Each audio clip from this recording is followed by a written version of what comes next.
Bonjour, c'est Anna de decadentdecaf.com, la principale marque de café décaféiné au Royaume-Uni. Aujourd'hui, nous allons poser la question. Le café ordinaire ou décaféiné peut-il aider à réduire les niveaux d'althe-alanine aminotransférase? Alors, tout d'abord, qu'est-ce que l'althe-alanine aminotransférase? L'alanine aminotransférase, ou ALT, est une enzyme du foie. Ces enzymes aident le corps à effectuer des réactions chimiques dans le foie et à améliorer la fonction hépatique. L'ALT est donc important pour filtrer les toxines du sang, produire de la bile et stocker les nutriments. Cependant, des dommages ou une inflammation du foie amènent le foie à libérer ces enzymes cruciales dans la circulation sanguine, ce qui peut entraîner des niveaux élevés d'ALT dans le corps. Par conséquent, des niveaux élevés dans le sang peuvent être un indicateur de lésions hépatiques. Il est donc très important de réduire les niveaux d'ALT dans cette situation. Alors, le café peut-il aider à réduire les niveaux d'ATL? La réponse est potentiellement oui. Boire du café caféiné et décaféiné semble abaisser les niveaux d'ALT. Association inverse du café total et décaféiné avec les niveaux d'enzymes hépatiques dans l'enquête nationale sur la santé et la nutrition 199921010, rapport, publié dans Hépatologie volume 60, numéro 6.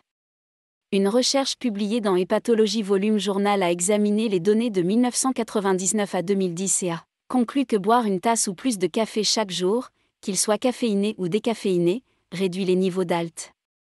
En effet, sa conclusion finale a écrit: Notre conclusion est que des apports plus élevés de café, quelle que soit sa teneur en caféine, étaient associés à des niveaux inférieurs d'enzymes hépatiques. Une autre étude portant sur 200 000 personnes de Californie et d'Hawaï a analysé le risque de cancer du foie et de maladies hépatiques chroniques entre les buveurs de café et les non-buveurs de café, et a constaté que 1. Les personnes qui buvaient 2 à 3 tasses de café par jour avaient un risque de cancer du foie inférieur de 38% et un risque de décès par maladie hépatique chronique inférieur de 46%, par rapport aux non-buveurs de café. 2. Ceux qui buvaient 4 tasses de café ou plus par jour avaient un risque de cancer du foie inférieur de 41% et un risque inférieur de 71% de mourir d'une maladie chronique du foie. Mais pourquoi serait-ce le cas? C'est encore une question très discutée et on ne sait pas pourquoi. Est-ce la caféine du café qui a des propriétés protectrices du foie? Probablement pas. De café décaféiné semble donner des avantages similaires. Est-ce dû aux antioxydants du café?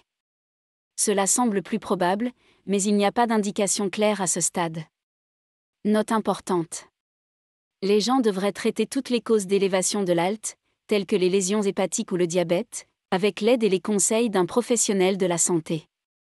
Cette vidéo n'est pas un avis médical et ne doit pas être traitée comme telle. Pour en savoir plus, rendez-vous sur www.decadentdecaf.com ou consultez notre chaîne YouTube pour plus de vidéos sur le décaféiné, la caféine et le café.